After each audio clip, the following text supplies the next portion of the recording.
আসসালামু আলাইকুম। সাবেক মার্কিন রাষ্ট্রদূত পিটার হাস জুলাই আন্দোলনের হিরো, কথা এখন কেউ কেউ প্রকাশ্যে বলছেন, গলা চড়িয়ে বলছেন, দম্ভক্তির সাথে বলছেন।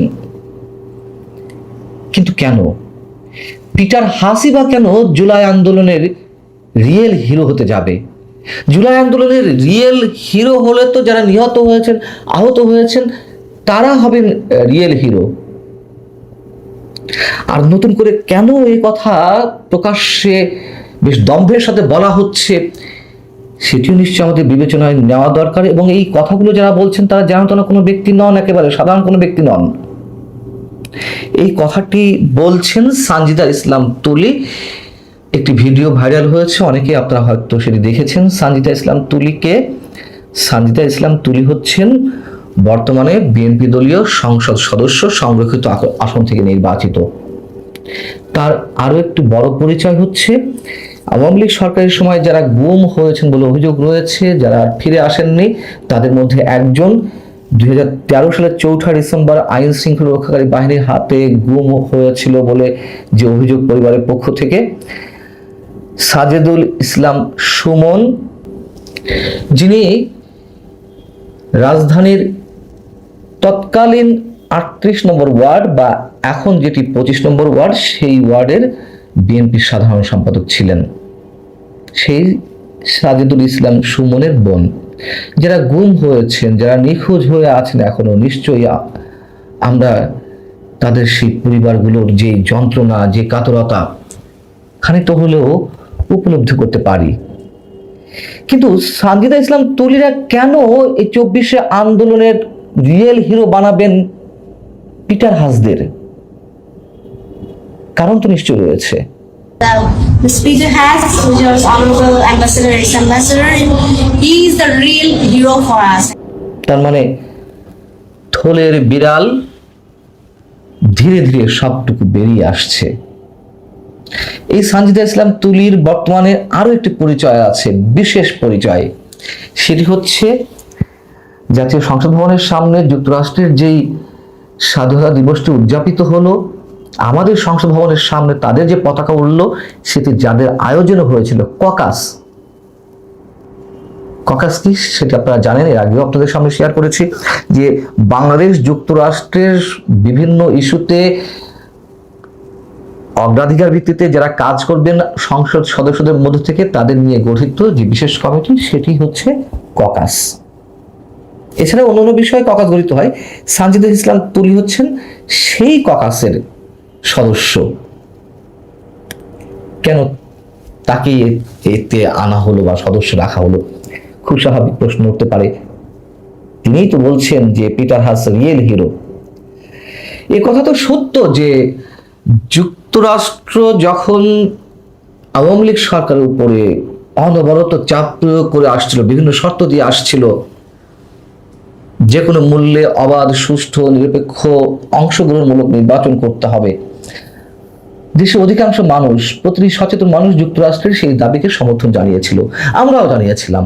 কিন্তু পাশাপাশি আমরা একথাও দাবি করে আসছিলাম, এবং আমি যে বলেছি তার রেকর্ড তো রয়েছে, পেছনে ভিডিওগুলোতে পাবেন। সবসময় একটি কথা বলেছি, যুক্তরাষ্ট্রের এই দাবিকে আমরা সমর্থন করি, কিন্তু নিশ্চয়ই এর মধ্যে যুক্তরাষ্ট্রের উদ্দেশ্য রয়েছে। যুক্তরাষ্ট্র কখনো নিজের খেয়ে বনের মোষ তাড়ায় না। তাই বলে কি যুক্তরাষ্ট্র যেই দাবিটি তুলছে যৌক্তিকভাবে, সেটিকে আমরা সমর্থন করব না? অবশ্যই করেছিলাম। এমনকি ওই সময়ে তৎকালীন মার্কিন রাষ্ট্রদূত পিটার হাস যেভাবে সকাল সন্ধ্যা রাতে গোপনে প্রকাশ্যে কখনো সরকারি দলের সঙ্গে, কখনো তৎকালীন বিরোধী দল বিএনপি বা অন্যান্য বিরোধী দলীয় নেতাদের সঙ্গে বৈঠক করছিলেন, সবার দৃষ্টি ছিল পিটার হাসের দিকে। আওয়ামী লীগের সাধারণ সম্পাদক ওবায়দুল কাদের অসংখ্যবার তাকে উদ্দেশ্য করে কথা বলেছেন, তার দিকে আক্রমণের তীর ছুঁড়েছেন।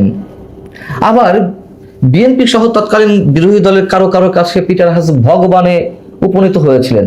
সেই পর্যায়ে মনে আছে না আপনাদের? বিএনপি দলীয় সাবেক মন্ত্রী, পরে যিনি 2024 নির্বাচনের আগে ডিগবাজি দিয়ে আওয়ামী লীগে জয়েন করলেন, সেই শাহজাহান ওমর, তিনি প্রকাশ্যে বললেন যে পিটার হাস আমাদের ভগবান। তো সেই পিটার হাসি জুলাই আন্দোলনের হিরো হিসেবে অভিহিত হচ্ছেন, আমরা সাধারণ মানুষ তখন জানতাম না তার এই দৌড়ঝাঁপের পিছনে আসলে কি লুকিয়ে রয়েছে।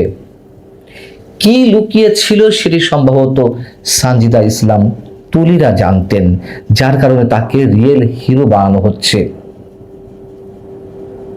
যার কারণে 2024-এর 5 আগস্টের অভ্যুত্থান বা আন্দোলনের পর দীর্ঘদিন পর এসেও তাকে রিয়েল হিরো হিসেবে তুলনা করা হচ্ছে।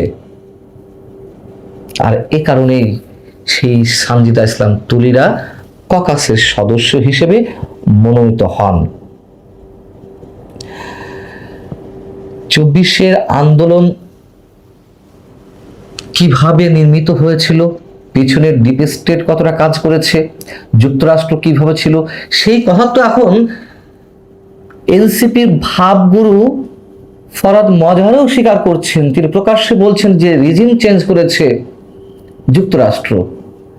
এখন সানজিদা ইসলাম তুলিদের কথাতেও সেই বিষয়টি বেরিয়ে আসছে। আর সানজিদা ইসলাম তুলিরা যখন ককাসের মতন বিশেষ কোনো জায়গায় স্থান করে নেন, তখন খুব স্বাভাবিকভাবে প্রশ্ন উঠতে পারে, ডিপ স্টেটের খেলা কি এখনো চলছে? সানজিদা ইসলাম তুলিদের যে ভূমিকা, সেটা কি প্রশ্নবিদ্ধ নয়? তিনি তার ভাইয়ের জন্য অনেক সাহস নিয়ে একটি সংগঠন গড়ে তুলেছিলেন, অনেক সাহস নিয়ে গুমের বিরুদ্ধে কথা বলেছেন, সবকিছুই আমরা স্বীকার করি। কিন্তু এর পেছনে কি ছিল, কারা ইন্ধন দিয়েছে? এবং এই মুহূর্তে মার্কিন রাষ্ট্রদূত হিসেবে কাজ করছেন ব্রেন ক্রিস্টেনসন। পিটার হাস যখন বাংলাদেশ থেকে বিদায় নেন, তখন তৎকালীন প্রধানমন্ত্রী শেখ হাসিনার সাথে দেখা করতে চেয়েছিলেন। তিনি তো 24-এর 5 আগস্টের আগে বিদায় নিয়েছেন, আরো আগে। শেখ হাসিনা কিন্তু সাক্ষাৎ দেননি, শেষমেশ কোনো অবস্থাতেই দেননি। এবং সেই পিটার হাস একসময় দেখলাম যে তিনি রাষ্ট্রদূত থেকে বা তার রাষ্ট্রদূতের মেয়াদকাল যখন শেষ হয়ে গেল, তারপর তিনি বহুজাতিক কোম্পানিতে জয়েন করলেন। তিনি যুক্তরাষ্ট্রের বোয়িং বিমান বিক্রির জন্য দেন দরবার শুরু করলেন। আওয়ামী লীগ আমলে করেছেন, আবার ইউনূস সরকার আমলে করেছেন। এবং মার্কিন যে বহুল বিতর্কিত চুক্তিটি সম্পাদিত হয়েছে বাংলাদেশের সঙ্গে, সেই চুক্তির অংশ হিসেবে তো 14টি বোয়িং কেনার চুক্তি অবশেষে হয়েছে। অতএব পিটার হাস এখন দৃশ্যপটে না থাকলেও পিটার হাসদের উত্তরসূরিরা ডিপ স্টেটের হয়ে খেলছেন। এবং 24-এর আন্দোলনটি কিভাবে হয়েছিল, কাদের প্লট নির্মাণের মাধ্যমে হয়েছিল, তা এখন সবার কাছেই মোটামুটি পরিষ্কার। ভালো থাকুন সবাই, আল্লাহ হাফেজ।